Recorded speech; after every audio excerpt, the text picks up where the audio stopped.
understand the fundamentals, start with the fundamentals, and other things will Google is there, Chat GPT is there, YouTube is there for everything else. But what are those fundamentals? And I think this recently happened with a product marketer I was interviewing, and the person spoke about all the fancy words about demand gen, the CAC, the LTV, the this and that of the world. And I asked them, what do you feel? What do you think about marketing? What is the core essence? And they were not able to answer. And I told them that for me, marketing means you invoke a feeling in another person to take an action. Right.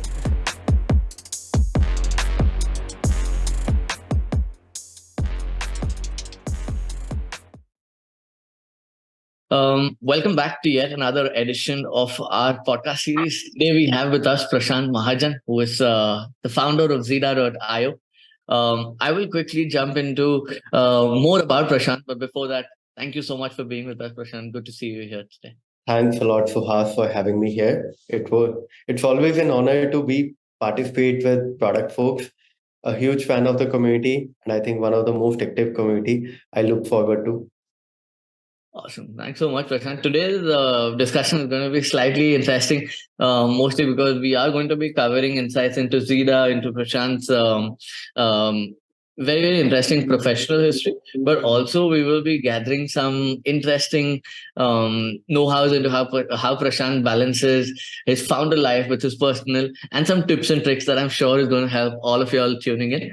Prashant is the founder of Zida.io, like I shared earlier. He's a seasoned product manager with years of experience in the tech industry. He's worked with companies like Paytm, Tokopedia, Branch, where he's played a very interesting role in driving product strategy and growth. Talking about Zida, I think Zida makes product management simpler and smarter. They believe that to build great products, you need a central hub where team can collaborate with each other in real time, and we will be learning more about that as we go through this podcast. Lots of interesting things that I know personally that Zeta helps for. So, folks, do check out the description. We've added a link to this platform. Do check it out. I think you might find it interesting. But to kickstart, Prashant, founder lives are usually in a lot of context switching, right? So just before you jumped into this recording, what is the last tab you had open?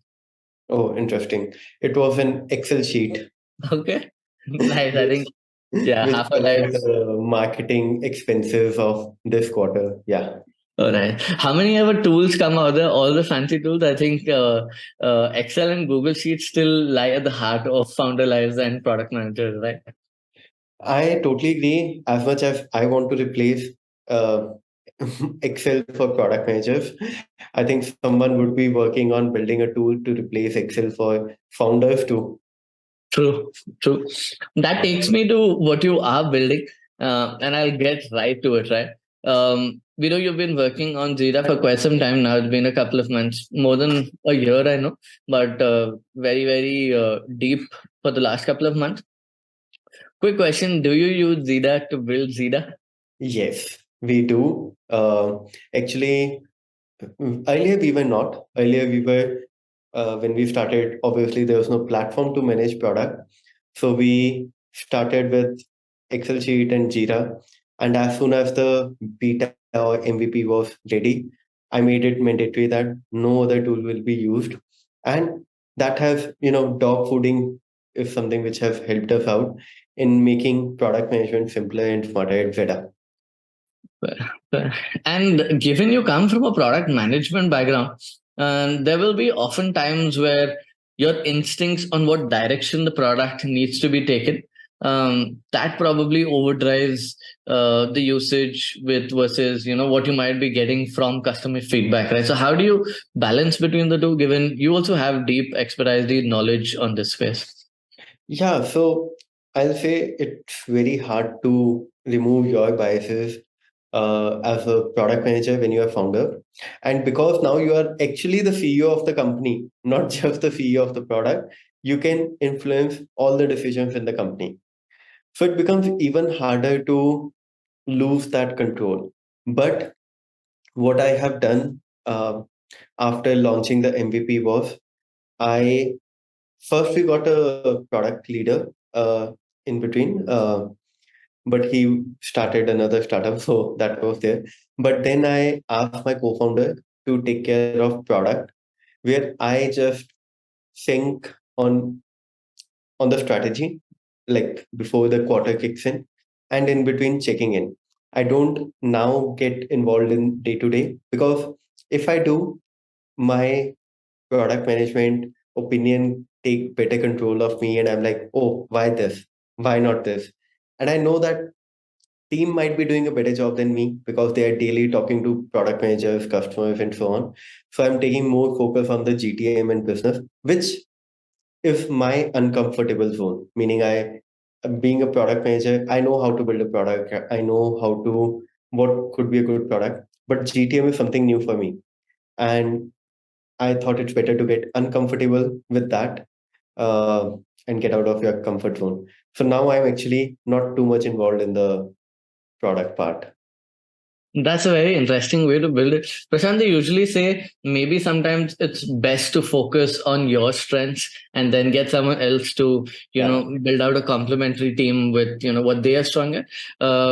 Did that ever occur to you? How did you decide to go, this way? Uh, so one thing is, because I'm a product manager turned founder of a product management software, we realized that anyone we get on board will not have that connection with the customers, will not be able to sell the story, will not be able to understand the customer pain point.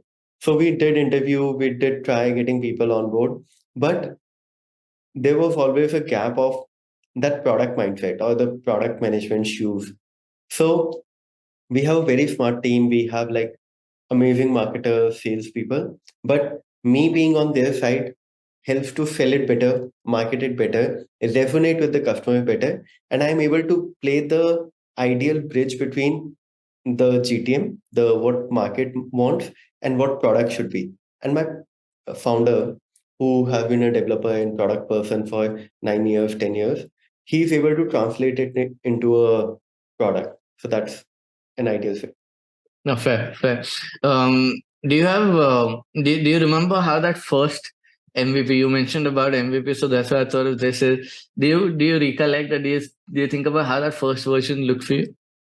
Shitty. That's the so I remember when we shipped it out, we had a very good thing was that we are building for product manager who wanted to try the product, give you feedback.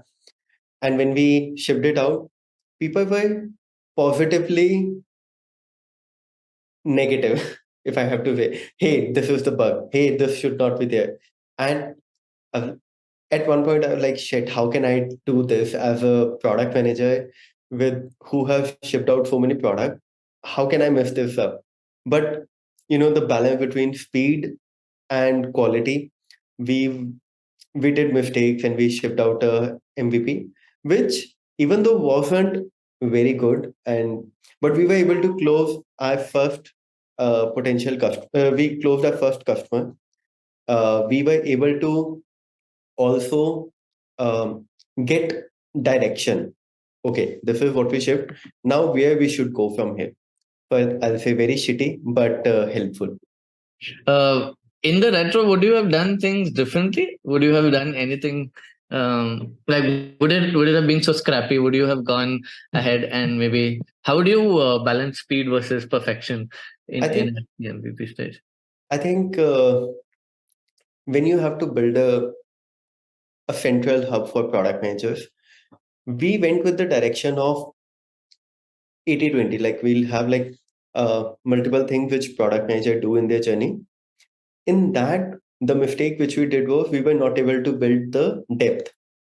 Like if we would have shipped one thing, we would have gotten depth in it.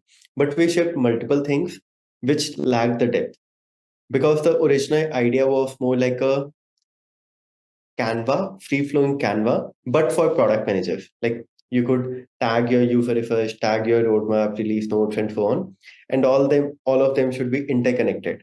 Then we realized that that's not going to be very easy. So over last 6 months, as you mentioned, we have been going deeper and deeper into the product.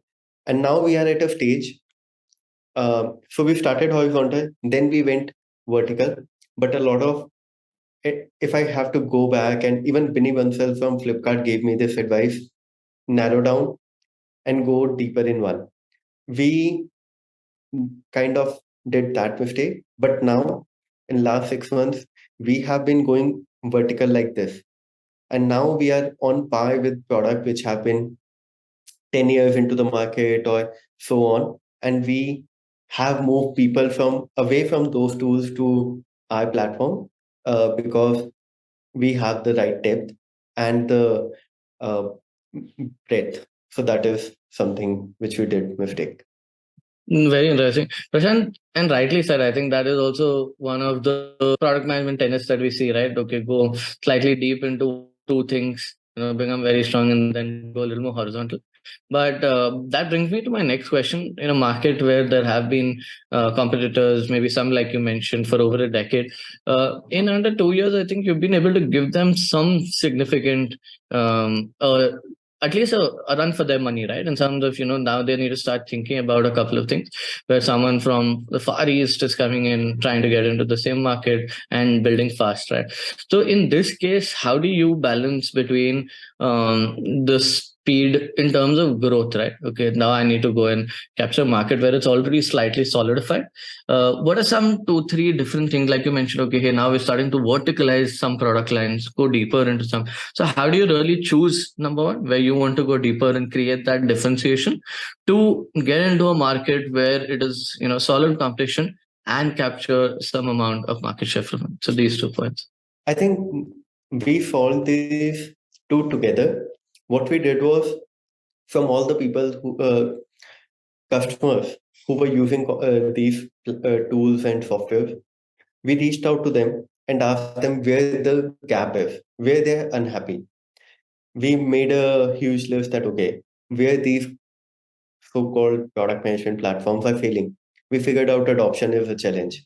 We figured out that most of the tools either let you collect feedback or create a roadmap out of the feedback.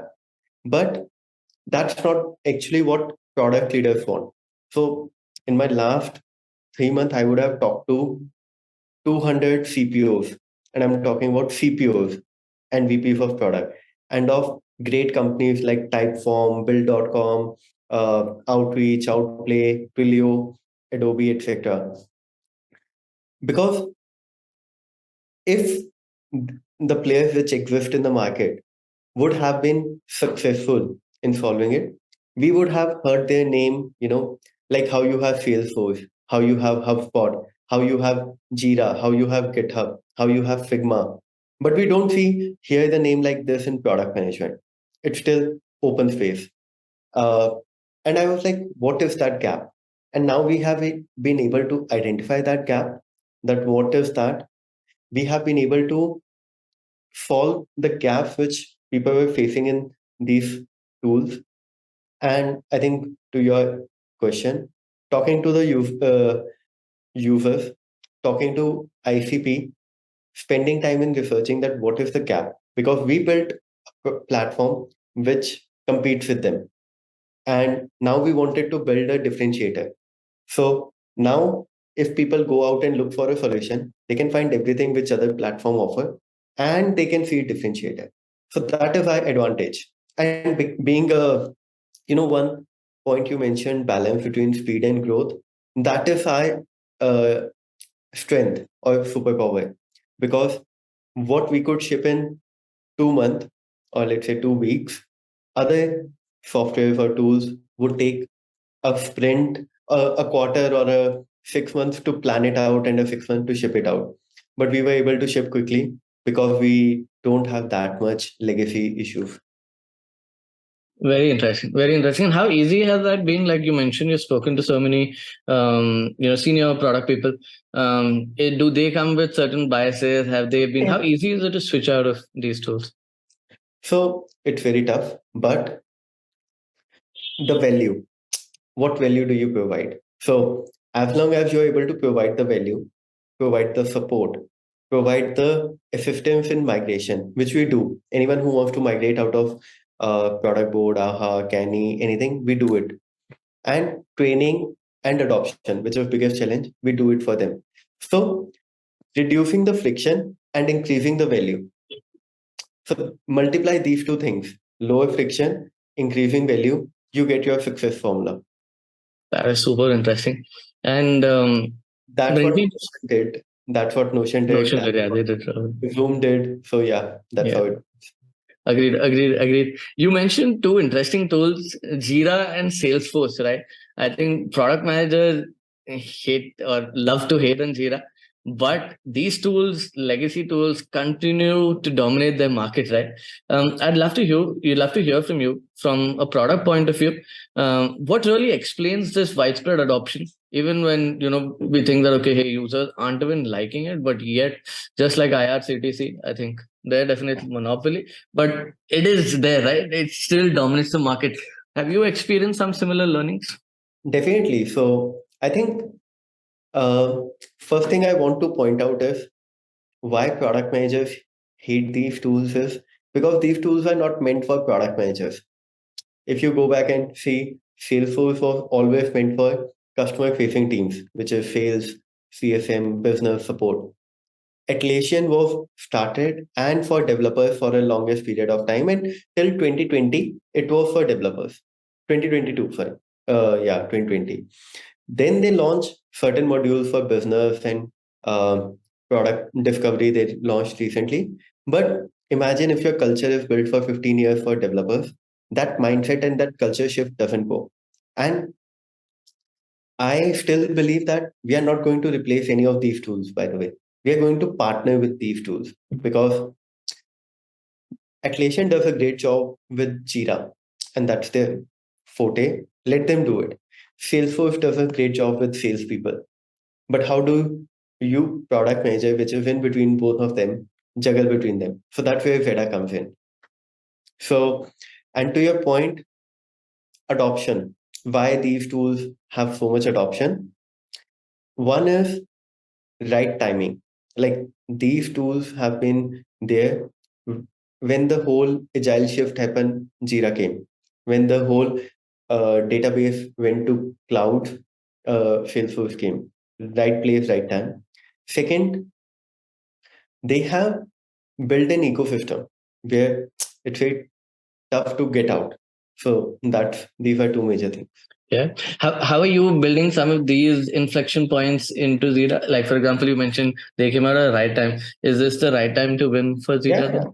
Yeah. So you know product management more than me. You have seen the vibe in the community. Like True. community is growing. People want to become product manager. People don't want to become consultant. People are ditching away MBA or doing MBA only for product management. True. It has become one of the most hottest job, and even uh, top B schools like Harvard, Carnegie Mellon, ISB, IIMs now have product management in their software. And Yeah. you will also see the culture mindset. Every company want to be product driven now instead of the dev driven or sales driven. Product driven is the mindset.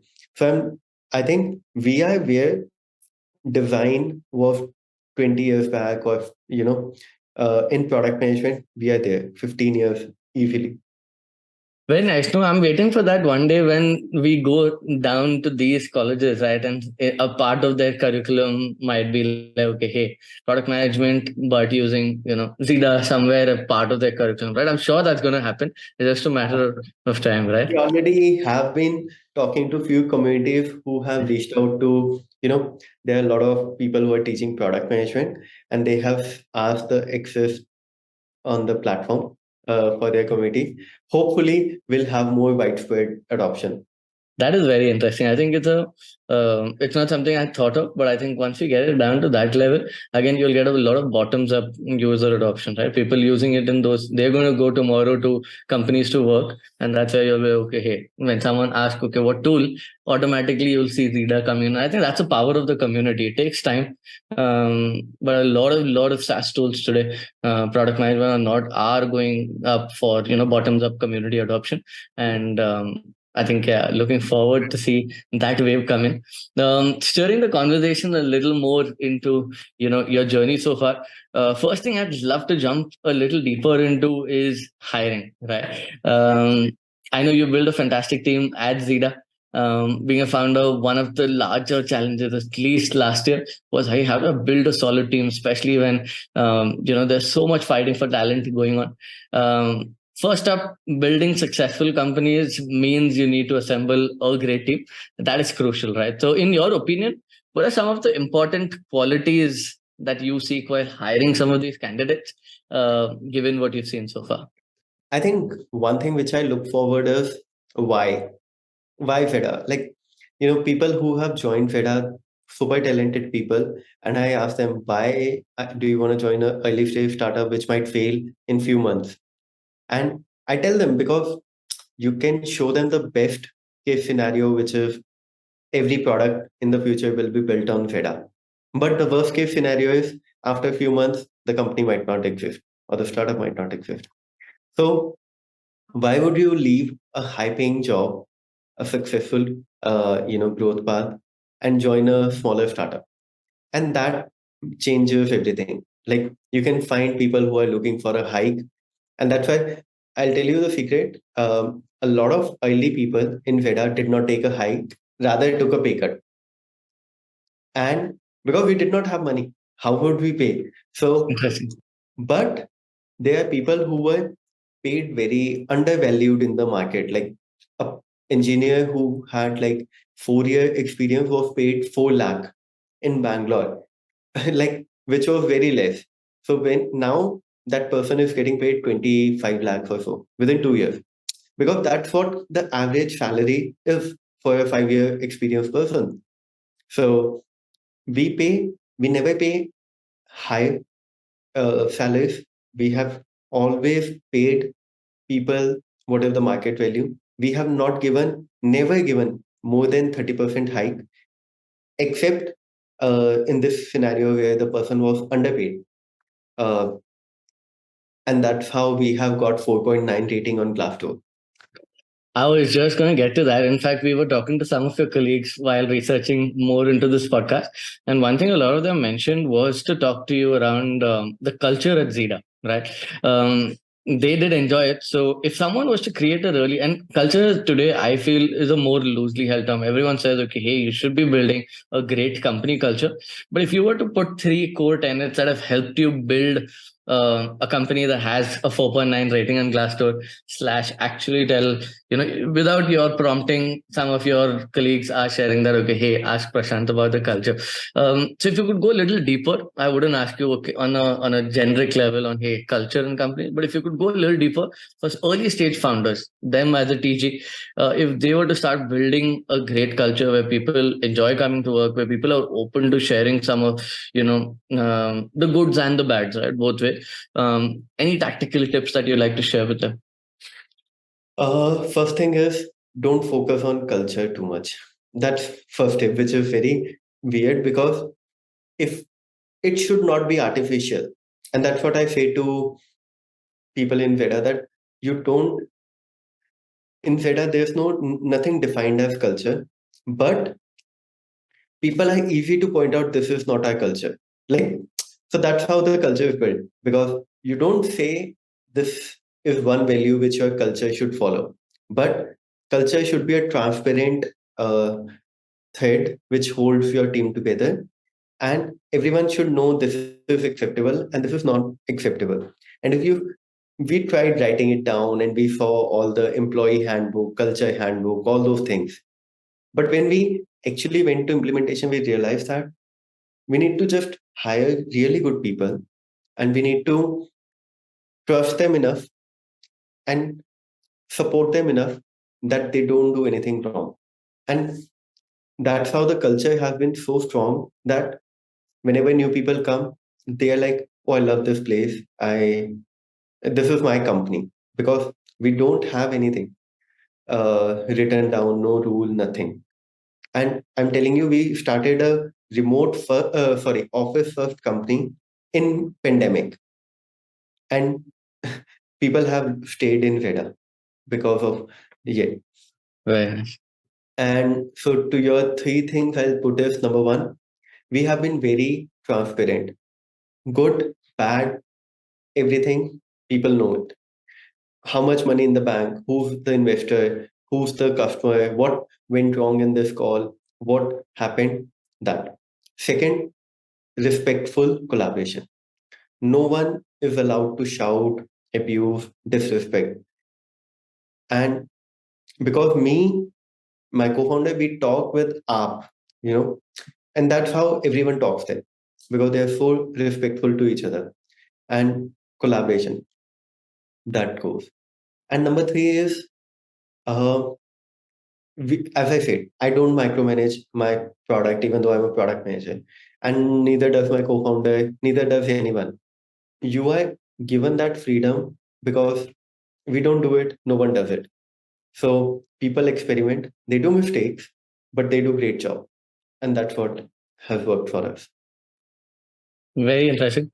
Hopefully, I think we will get a chance to chat with you more on that once the team scales, and maybe there are some parts of this might evolve from here. But I think at least till that early team of 30, 35, this has been working for you. And I love the point about transparency, right? I think very easy to say it, but it's not easy to put it into practice. Prashant, next up is around productivity. Do you have any tips or tricks that generally help you stay slightly more productive than the rest? It could be, your favorite productivity tools that you'd love to give a shout out to, some processes that you follow, anything that helps you stay on top of a bunch of things. Yeah. So basically, one thing which I do is I come early to office. I come around 9 a.m. and then no one is there. So I have 2 hours with me, which is hugely helpful. Then is noise cancelling headphone with a lofi music or something playing. Brain.fm, I use that.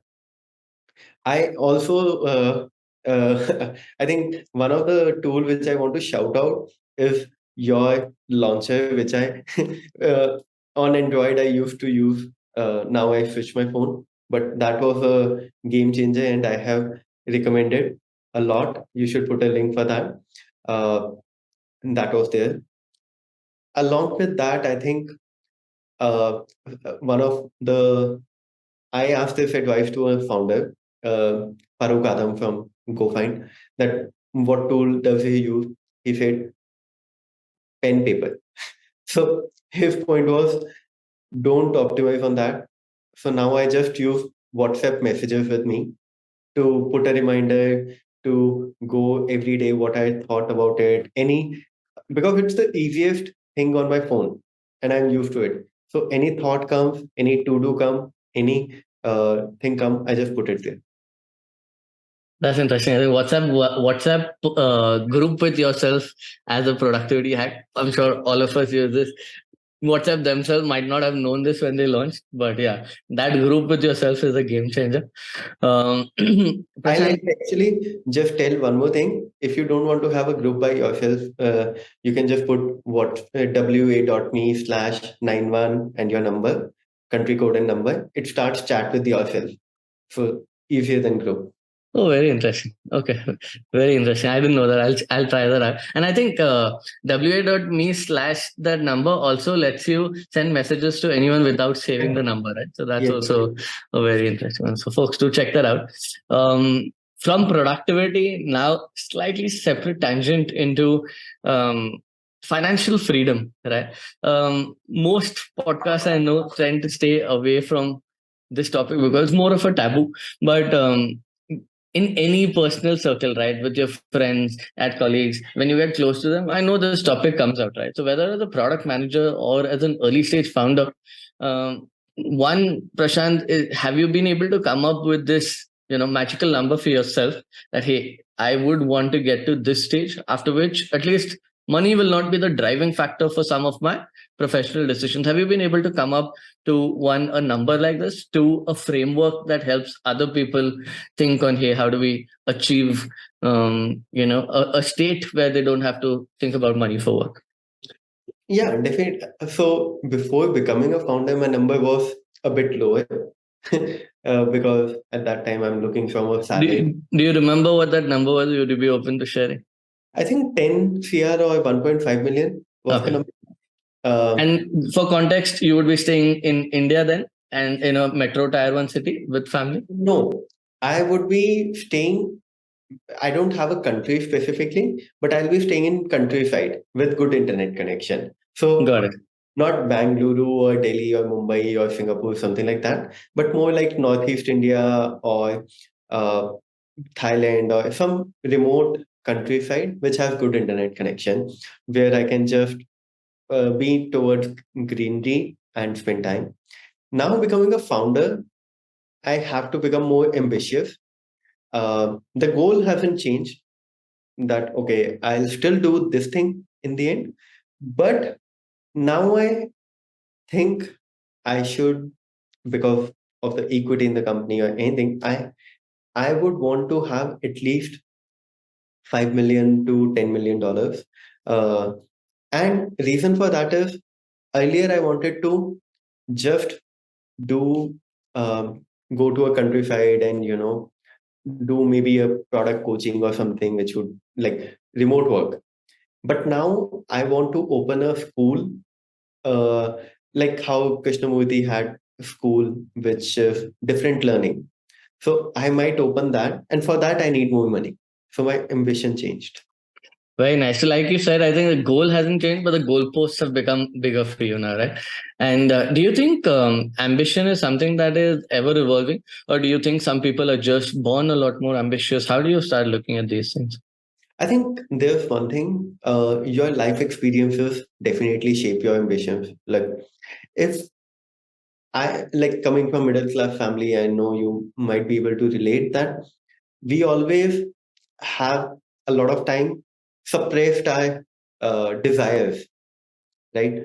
So we had smaller desires and ambitions, like maybe just having my own car or going to. I remember going to international flight was my goalpost. When I took it, landing to USA was my goalpost. Now I'm going to be there. My goalpost is to be nomad. So when you see that, oh, this is possible, your goalpost shift. And our surrounding our people, like now the circle I used to have in my school was Amritsar, tier 2 town, people middle class, and we were having very smaller dreams, basic necessities of life. Then you move to founder circle in Bangalore, Silicon Valley. Your people ambitious, people discussion, thought process is so different that your ambition also change. So I definitely think it keeps evolving. Very interesting. And are there people that you look up to now that you've had this, founder journey that you've gotten started in? Anyone you've gotten to know on a personal front? Of course, there are other people that we professionally see, look up to. I'm sure there are people 5 steps ahead of us, right? But anyone that you've interacted with in the last 1.5, 2 years needn't be someone with maybe a much greater network, but at least someone that maybe is a step or two ahead where you're like, okay, hey, this is very inspiring. I think I'll say there are certain qualities of certain people. I can take the name, which have been very something which I look up to. For example, Abhishek Goyal, founder of Traction, one of the super investor, angel investor in the Indian startup community, and very successful. He has done a successful IPO for God's sake. So, so definitely. But I have met him multiple times and so humble. Like we have had chai at Asha Tiffin, and you meet him and very good person. So that humbleness, even if you're successful. Then I'll also take your name for the social network. Like I still try to avoid social communities, but I think I read a book, Trillionaire Coach, right? So it's about Campbell. How he was a super connector and helping people, and I think you also do that. And I have lately tried to do that. Anyone who's looking to fundraise, I try to connect them with people. Anyone looking to hire or looking for a job, I try to help them out. So where I think you have built that social net worth also, that is something I think is very important, that credibility in the ecosystem. Uh, Third one I also wanted to point out was, um, so there's this Farooq Adam, which I mentioned. He has a very logical mindset. Like you talk to him, like there are certain founders actually, not just Farooq, Ankit Tomar from Bifongo. He's an angel investor, and I he came to our office. Like you talk to him, and he has been running this company successfully. But how easy it is to talk to him. Farooq also like that, and couple of other great founders whom I have met in this journey, who have taught me that even if you have a successful company, doesn't mean you are over other people. And that is something which I feel I look up to. I mean, I try every day that I'm easy to approach, I'm easy to help others. Yeah, that's there. Super kind, Prashant. And I have actually seen that. I've seen you, trying to intro people, trying to build a small community of yours where, you're helping people. Even when I know founder journeys are hard, right? So I think kudos to you for trying to balance both the things. And like any other form of compounding, this compounds as well. So I think just a matter of time. But Prashant, I want to jump into a quick session, which is more of a rapid fire. Here we'll get to know you. These will be shorter answers, but some fun questions that we have lined up for you. I know we've learned a lot about the professional side of you, but we'd love to get to know you from the personal side. So this is the out of box section that we like to call. So anything that comes to the top of your mind, feel free to shoot it out. Don't worry about what it looks like. Couple of questions, getting right started. If you secretly discovered $50 million in your bank tomorrow, what are two, three things? I know you did mention that school. That was one part. I'll, I'll invest in Veda and and I'll open a school. Yeah. Okay, that's interesting. What is the weirdest food combination that you secretly love? I think not many people would love, but the Domino's oregano with Maggie, I All like right. it. Yeah. All right. Okay, that's nice. Um, do you have an anecdote that you can share with us around serendipity? So you might have written a cold email, you might have bumped into someone, you might have met someone at a party who became an angel investor. Any anecdote like this on the power of serendipity that's come your way? Um, Definitely this happened recently, where I think I was talking to uh, there's this person who invested, who was my good mentor, and I we had been talking for a while, but we didn't know each other. But then I checked out. He was from my college 20 years back, and then we have interacted. Like while looking for job offers, I had sent him a cold message, and now he was in a public company, CXO, and he didn't know I'm from his college. I didn't know, and we were introduced by a third person, uh, and then the whole cycle got complete. So that's how I feel. World is so small, and you might bump into people who you never know. Might either you might help them in future, or they might help you in future. So, and the ecosystem is so small. Like I think if the if we take three connection, we'll be able to find anyone in the ecosystem. So Yeah, it's very important to uh, not fuck up with anyone. That's sure. what I've learned. Never do wrong with anyone, because you might, not you might, you anyway you have or you don't have any intention, it will come back to you. I love that. I love that. I think don't burn bridges. I think ecosystem is smaller than you think it is. It might look very very big, but Once once you you get get in, into it, yeah. yes, once you get into it. Another interesting one we have is on angel investments. Over the last couple of years, we've seen that has become one of the hottest segments. Right from people who've been working for a couple of years to early stage founders to everyone's trying to maybe in one form give back to the ecosystem. But then again, on the other side, is this given now you've raised from a bunch of great angels on the other side. Um, Two questions, right? First one, I'll break it. Is this something employees should start looking at? Is it really lucrative? Just from what you've heard, just from what you've seen. Second, from the other side, on how helpful can angels be, right? And even investors, if you want to give a shout out to some of yours, use this as a plug. But is there more to it than just capital? Have they been able to Sure. really add value? So I think when you raise a check from someone, you can immediately talk it out that is it going to be a silent investing or active investing? The point is, some people just have surplus cash and they're investing, which is completely fine because I'm investing in Reliance share. I'm not going and fit in the board. It's just that I have put money. I believe in the company. I like the founder. I like the forecast. I am in. And there are a lot of angels who have put money like that. And that is perfectly fine. And at the other end, there are certain angels who are more actively involved, who will question things, who will check in with you, who will regularly schedule a time. So both are equally good because you don't want every angel to talk to you. Because if I have 20 angels and I'm talking to everyone every month, then I'm wasting too much time. You need to find out one or two people whom you want to have a mentor maybe. So you can have that mentor relation. Because in terms of help, I don't think there have been any angel whom I have reached out, hey, I need this help, and they have not helped because they would want to help you because they have put money in you.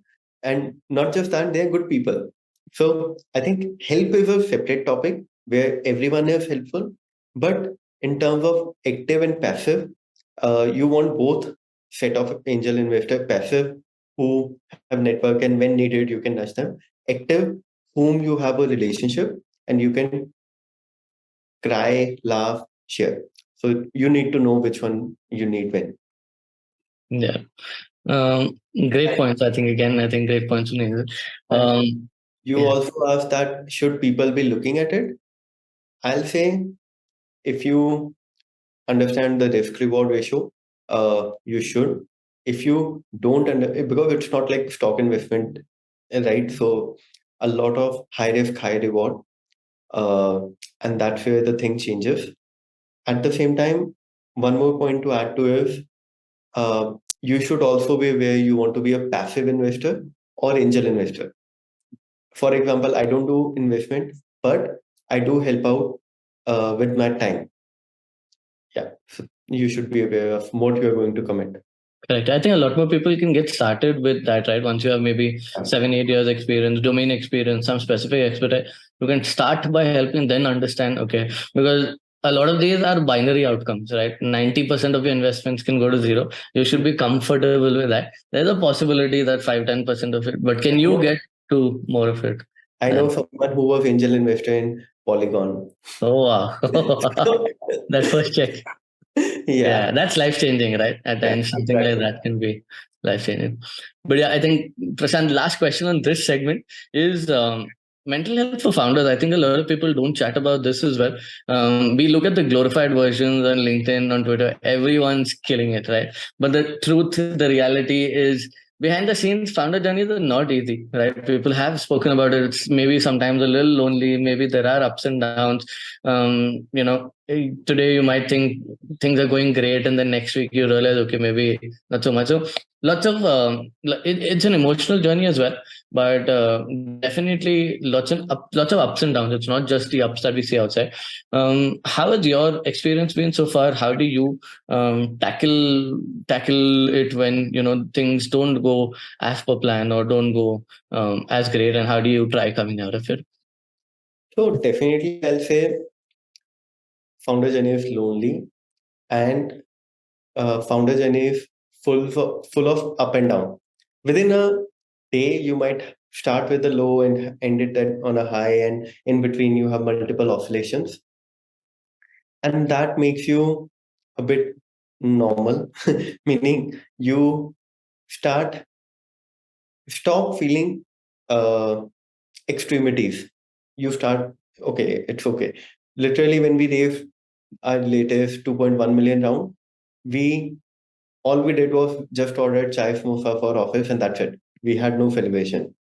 And so I think that is there. How I deal, or I'll say, first have a good co-founder. Me and my co-founder talk every day. If mostly even if we are on holidays, we do talk for 5 minutes. Do Um, you all know each other from before? How did you all meet? so we worked at branch together, and we got connected before that. But we became very good friends or bond uh, during pandemic and then startup journey. So that is there. But I think having a good co-founder. Second, having a good partner. Like people, I I think even Jeff Bezos has given credit to uh, her her ex-wife now, his ex-wife, uh, Kenzie. Bill Gates That's and right. Melinda Gates Yeah. also had the same, because having the right partner could also be a make or break thing. And third, taking enough time off, meaning it's very tough to shut down your brain from Veda, but you don't have to shut it down. All you have to do is, yes, let me write it down. So, like I said, I get the thought, I write down on WhatsApp, and then I go travel, eat good food, go to gym or watch a movie, because constantly your brain cannot work at the peak performance. So, and I think that's another point which a lot of people try to do a biohacking, where they know what is their peak time during the day, or whatever that is, and they work during that time. Like they work mental work during that time, and the other time they might do a one-on-one or something which does not require your peak performance of the day. For me, that is 9 to 11. Got it. That is interesting. Again, very tactical. So, Prashant, thanks for sharing it in such a concise way. Last segment, and this is where probably we talk again about Zeta, and think of this a little more of a plug segment. Um, in a world of Zeta, where Zeta is big enough, where it is probably named along with the other big companies, what is it something that you'd want people to talk about Zeta for? Right? If you were to say, maybe professionally, it could be about, hey, we want to be the best product management tool, right? Maybe that would be the smallest way of saying it.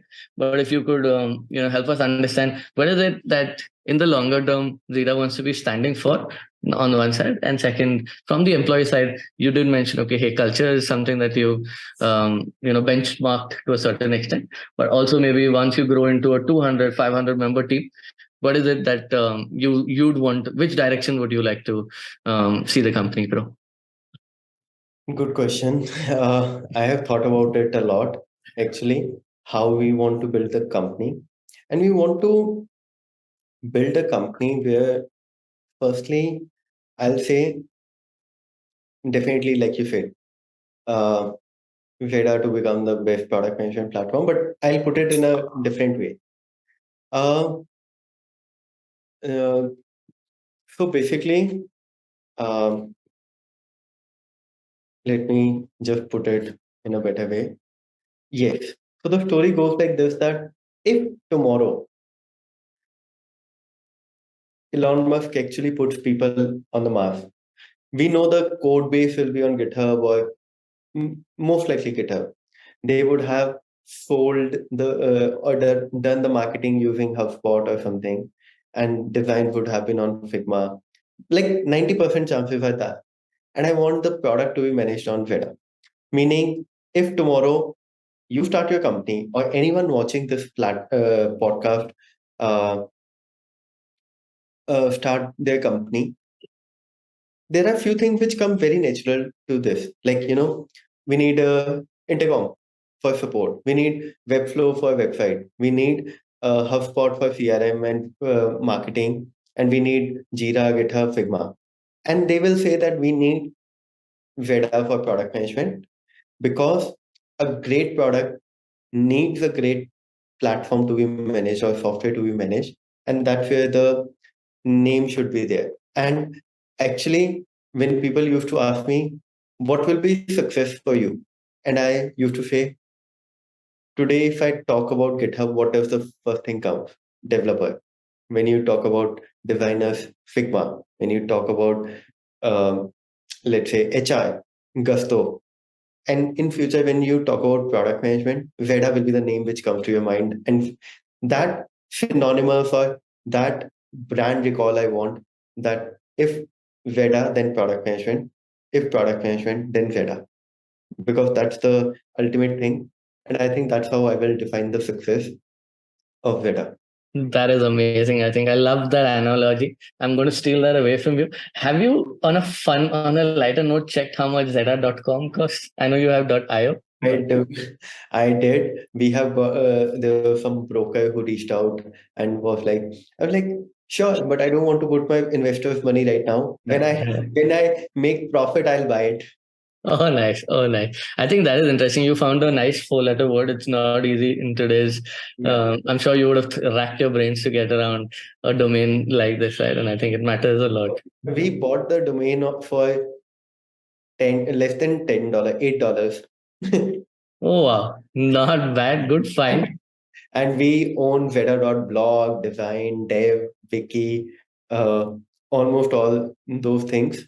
Uh, because the goal was we want single syllabi and we want something which people can easily speak and relate. Yeah. No, I think it matters a lot in recall, to be honest. Like, these are small things first time founders don't really think about, to be honest. But branding, design, name, etc. matters a lot in the long term. But yeah, Prashant, I think it was fantastic chat. I think right from we didn't go too much into your product management days, I know, because I wanted this to be more on the founding side for the last year and a half. You have been there.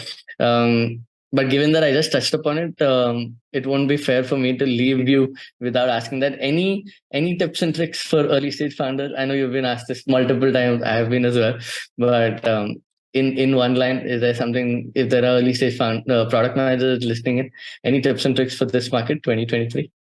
So the question is if people want to start a startup, right? No, this one would be for product managers.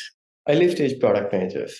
So I think early stage product managers, one piece of advice which now I would like to give is don't focus too much on the textual thing you learn. Like a lot of people now have a book which they read or a course which they do, a boot camp they attend, and then they try to, you know, they think that's it. That's the product management, and they go and they start with a design sprint, with a epic, with a very bookish knowledge they try to implement.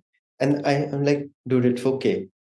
Uh, I don't really care about that. And here's the thing: I tell this. It is not just for product managers, by the way, but for all the domains. Understand the fundamentals. Start with the fundamentals, and other things will Google is there, ChatGPT is there, YouTube is there for everything else. But what are those fundamentals? And I think this recently happened with a product marketer I've been doing, and the person spoke about all the fancy words about demand gen, the CAC, the LTV, the this and that of the world. And I asked them, what do you feel? What do you think about marketing? What is the core essence? And they were not able to answer. And I told them that for me, marketing means you invoke a feeling in another person to take an action. That could be Hitler asking you to rise and start a war, Bhagat Singh asking you to start a revolution, or Google asking you to click a CTA. Basically, you are playing with the psychology to take a action. That's the fundamental of marketing. Whatever you do are mediums and tools and fancy things, but fundamental definition. Same goes for product management. The person who invented a wheel was a product manager because he made found a solution to a problem which made life better. And what OpenAI or some advanced technology is doing is again product manager. So the fundamentals of product management are same.